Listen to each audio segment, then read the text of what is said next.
Hey, what's going on, class? This is Earl McCray, your math teacher. Wanted to do a quick video to kind of make sure that for those that did not get any one-on-one time with me during office hours, this is the video to make sure you're on point. Okay, so we have three things that were supposed to be happening for the week. The first thing that would be happening for the week is we wanted to kind of do a little bit of a review so you guys were confident on this whole idea of the rules for multiplying negative and positive numbers. All right, so task one took us through a couple of tasks or activities. So our first activity is I asked you guys to identify, what was going on with the first set of numbers. They were all positive. What's going on with the second set of numbers? They're also positive. And when we multiply positive numbers together, what do we notice? They're all positive. Okay. We next built on that by coming up with a rule. Okay. What were some of the rules? Well, the biggest rule is this: positive times positive will give you a positive number. Then we kind of expanded this. We now had negative numbers and we were multiplying them by positive numbers. And when negative is multiplied by positive, we actually get a negative.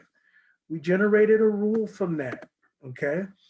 That rule should have been negative times positive gives me a negative. Then we also expanded that. We took a look at another situation where we had, in this case, we had positive numbers and now negative numbers. The result of that is a negative number. So that created another rule. Okay, the rule we looked for was positive times negatives generate a negative number. Okay, and then finally, we looked at a last situation, whereas we have a negative set of numbers followed by another negative set of numbers, and they produce positive numbers. And yes, we came up with a rule. The rule was negative times negative will give us a positive number. And then we got real fancy and we said there's another way of looking at it. We can create a dead man head where we have the eyes be negatives, the mouth be positive, and we can figure the same problems out graphically like this. So we turn this problem into this. We have a negative, all right, -4, we cross out that negative. We have a positive, we cross out that positive. That's going to leave us with a negative. So my answer, instead of being 20, it's actually -20. And we did that with a couple different examples. All right, in this case, all right, 11 is positive. We cross out the positive. 4 is negative. We cross out the negative. That leaves us with a negative number. In this case, it's -44. And had you guys practice with a few problems? All right, we noticed that here, 5 times a negative gives us a negative. Negative times a negative gives us a positive. Positive times a positive gives us a positive. And a negative times a positive gives us a negative. And then we actually reduced those ideas to a couple basic rules. Here was our basic rules. All right, rule number one. Okay, we figured out that, all right, I'm telling you guys did these.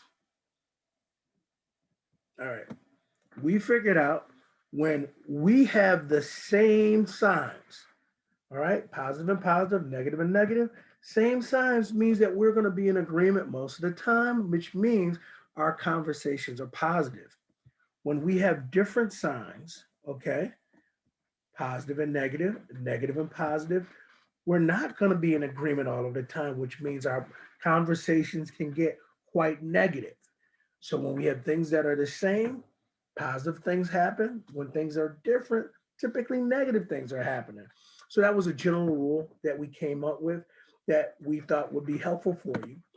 The next thing is you guys were supposed to take your self-assessment, task two, using this code 62 629 9 877 32. This code will expire at noon on Friday, which means if you haven't done this assignment, you will not get credit for this work. Okay. So after completing task 1 and completing task 2, task 3 was your Wednesday assignment. You were supposed to go into Edpuzzle and you were supposed to start the preview of what is a algebraic expression by clicking this link and watching this YouTube video and answering 1, 2, 3, 4, 5 questions. Okay, so I hope this quick reminder of what you should be doing at home helps you out. Okay, guys, this is Mr. McCray. Have a great day.